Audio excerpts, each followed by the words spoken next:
Lepo pozdravljeni v tem dnevu, ki ni prav tisti dan, ki bi naj bil na programu, ampak včasih se najbolj radovedne in najbolj navdihujoče stvari zgodijo tako, 1, 2, 3. In ja, definitivno je pa z nami gospa Bernarda Žarn. Ne nam zameriti, oziroma ne nama zameriti, ker midve sva na ti približale in zbližale so naju knjige. In preden greva tisto, kar si vsi želimo, torej v pogovor o knjigah, seveda ne moremo brez knjige. In tudi tokrat bom prebrala en odlomek iz knjige Anselma Gruna, Govorimo pazljivo, molčimo prepričljivo. In tako piše ta naš avtor. Pogovarjati se zame pomeni tudi drugega slišati. To pomeni, da si od drugega nekaj vzamem. Drugega slišati pomeni biti deležen prihodnosti drugega, njegove zgodbe, izkušnje, razpoloženja, njegovih korenin, njegovega srca. In tako v pogovoru nastane nekaj novega. Danes bova midve z Bernardo poskušale v tem pogovoru ustvariti nekaj novega za naju in tudi za vas. Draga Bernarda, ne bom te vprašala, kje si sedaj? Ja, raje vprašuj, kje sem. Ampak te pa rada prisrčno pozdravila. Hvala, ker se lahko pogovarjam s teboj in si me prav ganila z izborom Anselma Gruna, ki ga tudi sama zelo rada berem in segam po njem v posebnih trenutkih, še posebej takrat, ko rabim, da me kaj poboža ali pa potolaži ali pa vzpodbudi. Ja, najin pogovor bo šel po asociacijah. Tako rečemo, da knjige nas rade pripeljejo od ene misli do druge misli ali pa od enega posameznika do drugega. Če jaz zdaj rečem beseda radovednost, kaj bi bila tvoja asociacija in tvoja misel? Nedvomno tešenje radovednosti, vedoželjnosti s knjigami, ker knjige zares širijo moje obzorja, s knjigami potujem, rada rečem, da so to najcenejša letalska karta in najbolj učinkovit časovni stroj med različnimi deželami, geografskimi širinami, dolžinami in seveda tudi v različnih obdobjih, kjer se lahko srečujem z zgodbami, z ljudmi, ki jih v življenju ne bi nikoli srečala. In hkrati živim 1000 različnih življenj skupaj s temi knjižnimi osebami. Če bi izbrala jaz naslednjo in če bi rekla bolečina, kam bi te odpeljala? Ja, v blaženje te bolečine, oziroma v literarno lekarno, tudi se včasih pohecam, ker so knjige, po katerih v trenutkih, ko me življenje spotika ali pa mi postavlja izzive, ali pa tudi, ko hudo boli, redno posegam. Imam nekaj teh svojih knjig, ki jim jaz rečem kar knjige za prvo pomoč proti bolečini. Zdaj, če me sprašuješ konkretno, so to Darovi minevanja, Mance Košir, knjiga njenih dopisovanj. Potem pa zelo, zelo rada posežem tudi po knjigah, kot sem že prej rekla, Anselma Gruna, pa po Rachel Naomi Remen. In sicer Zgodbe o kuhinjski mizi in pa Blagoslovi starega očeta. To so te knjige, ki se jih nikoli ne naveličam in ki so kot v bližji za bolečine in rane, ki si jih omenila. Če grem iz radovednosti do bolečine, pa če naslednja misel, ki tudi se meni kar tako utrne, če rečem zaslon. Ja, kar nekaj časa sem mislila, da se bom težko navadila na te zaslone, Kindle, e-bralnike, Biblos recimo se mi pa zdaj zdi izjemna pogruntavščina, sploh kadar po svetu potujem. Misel na potovanja po svetu se mi zdi tako mamljiva v tem času. Z avionom se mi zdi super enkratno in odlično, da s seboj vzamem Biblosov e-bralnik ali pa Kindle in da kavček ni pretežek. Tako da sem se kar navadila tudi branja na zaslonu, ampak če me pa vprašaš, ali rajš čutim papir ali pa gledam v zaslon, bom pa še vedno izbrala papir. Ker včasih tudi diši drugače, in vseeno prenese en drug dotik. Ja, pa sploh jaz tako knjige posvojim in podčrtujem misli v njih, si jih označujem, rišem zraven, vprašaje, klicaje, smeške. Sicer tudi te zasloni omogočajo označevanje, ampak je to druge vrste in drugačno označevanje, bolj tehnično, ne. Tukaj pa vendarle pišemo svojo roko. Ja. In potem ta označena knjiga ostane pri tebi, tista na zaslonu se pa izbriše čez čas, ne? Ne ostane tako trajno, Ja. ne? Vila, da je kar knjige zelo pogosto tudi posojam, no, in da sem prav začela razmišljati, ena prijateljica me je na to opozorila, da se skozi ta podčrtovanja v knjigah lahko tudi zelo razkrijemo, ne, ali pa ljudje to napačno razumejo, ker ni rečeno, da vsaka misel, ki jo podčrtam ali pa označim, se z njo tudi identificiram, mogoče mi samo lepo zveni, morda me na koga spomni ali pa na nekaj, kar bi si želela videti, doživeti. Ni nujno, da je med vsako podčrtano besedo oziroma mislijo in menoj enačaj, ne. So vsa druga ločila še lahko, so lahko tudi kaži poti do kam ali pa komu drugam. Ja. Če rečem nedelja popoldne. Ja, pa zdaj to vprašanje rekla ne odgovori, zdaj se skrivam nekje na malem prostoru, tik pred začetkom oddaje Vikend paket, zato da se lahko v miru pogovarjam s tabo. Ja. In se mi zdi to taka lepa popotnica v ta Vikend paket pogovor s tabo. Ampak vseeno, tako bom rekla, ne, za novinarje in moderatorje je vseeno knjiga tudi eno orodje, ne? Če bi rekla, kako gledaš pa na to, da je knjiga lahko orodje? Absolutno, se mi zdi, da zdaj se moram lepo obnašati, ne, ker se snemava. Ja, ker se snemava. Absolutno je to eno najbolj dragocenih in najbolj pomembnih orodij pri mojem poslu, ker skozi knjige ohranjam neko kondicijo besed, ker skozi knjige širim svoj besedni zaklad, dajem mislim dih in zadih in so zelo pomembno in dragoceno orodje za širjenje obzorij in tudi za trening besed. Trening besed, no pa smo spet pri treningu, ko radi rečemo, da branje danes ni več samo zato, da pridobimo besedni zaklad, to, kar so nas učili, ko smo bili mladi, ampak nas tudi vedno bolj opozarjajo, da je branje v bistvu trening naših možganov, ne? Torej, možgani malo drugače delujejo, oziroma ne, delujejo enako, kot so vsa ta stoletja, samo mi imamo drugačen pogled. Kako pa kdaj lahko knjiga pomaga pri tremi? Pri tremi? Kako zanimivo vprašanje. Pa se mi zdi, da sva spet na polju, ki je blizu tudi premagovanju bolečine, ne.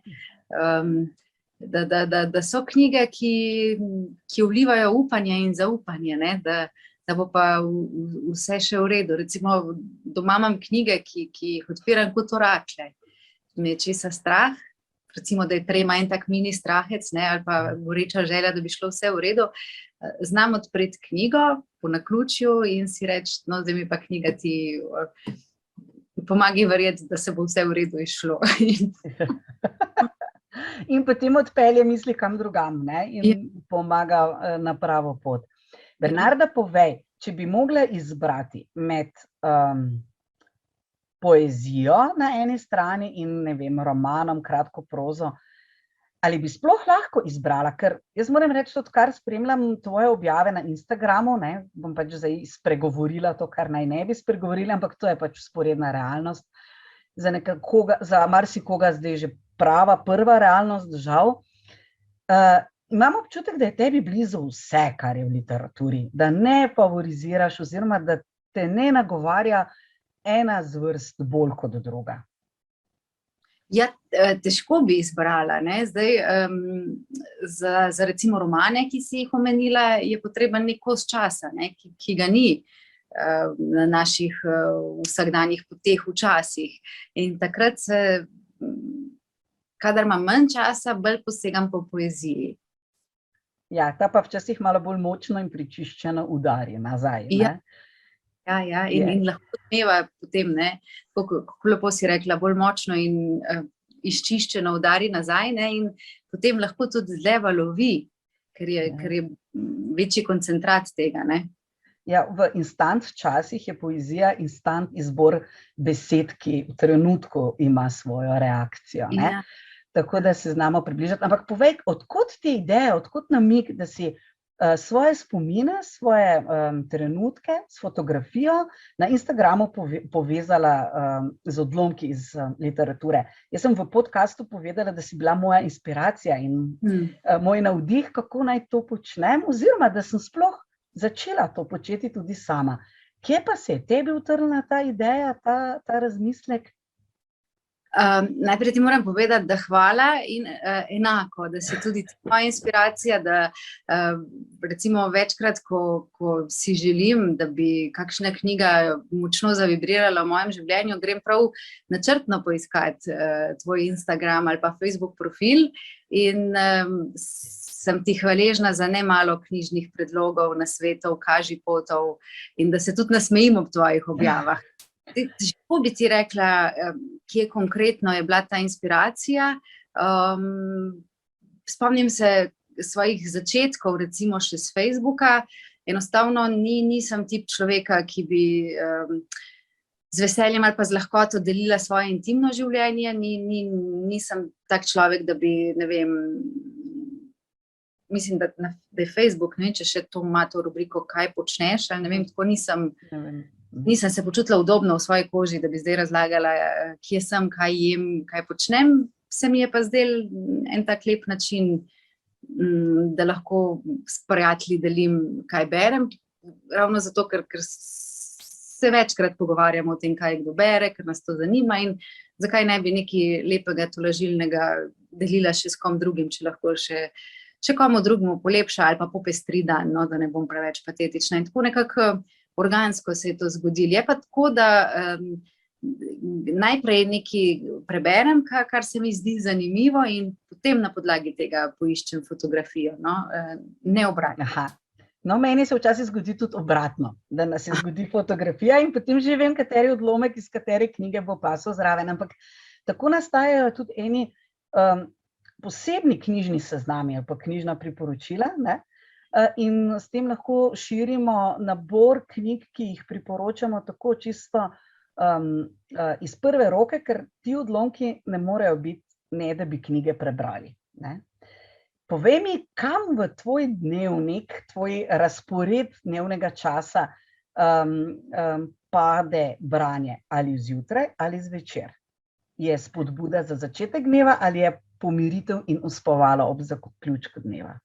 A veš, da oboje, da se mi zdi pravo razkošje, če je dan nepopisan list in da si preprosto lahko privoščim mirno jutro s knjigo, ali pa zvečer pa tudi se ob knjigi nekako pomirim, zaključim svoj dan, ugotavljam pa, da če sem preveč zaspana, moram potem zjutraj ponavadi ponoviti branje.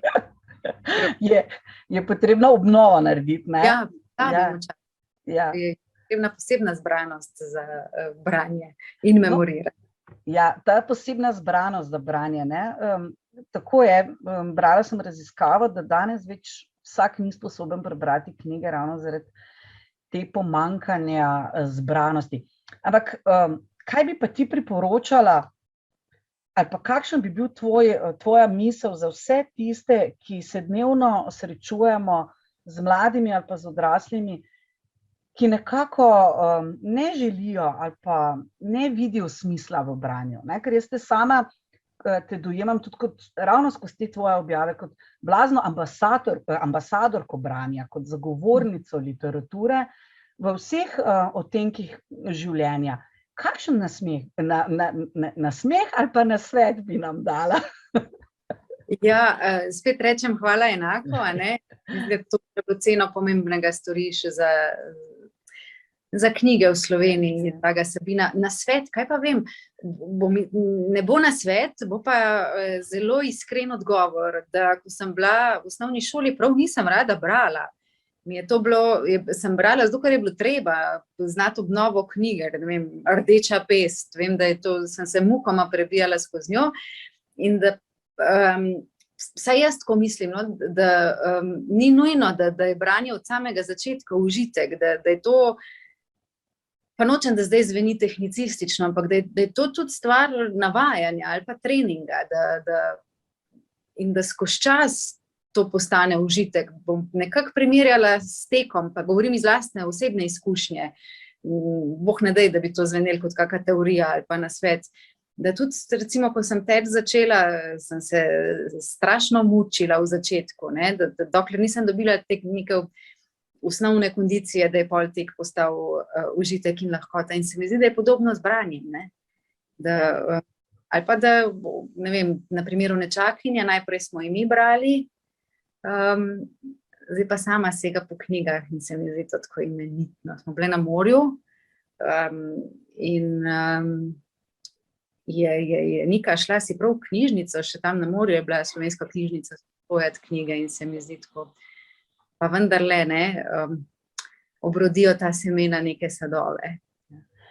No, ker sva začele z razmišljanjem o pogovoru, ne, ampak se mi zdi, da je tudi ta pogovor o knjigah, za knjige, o zgodbah v knjigah zelo pomembno. Zdaj, mogoče še toliko bolj, ker smo v zadnjem tednu nacionalnega meseca skupnega branja in pogosto zdaj te dni slišim, tečemo in beremo skupaj, vendar z razdaljo, ne, torej zdaj navarno, ampak kakšen občutek imaš o pogovoru o knjigah, ne, koliko spodbudi to, da ti pripoveduješ o tem, kar si prebrala svojim prijateljem, sorodnikom, Nečakinjem, motivacijo pri njih, da tudi sami morda berejo?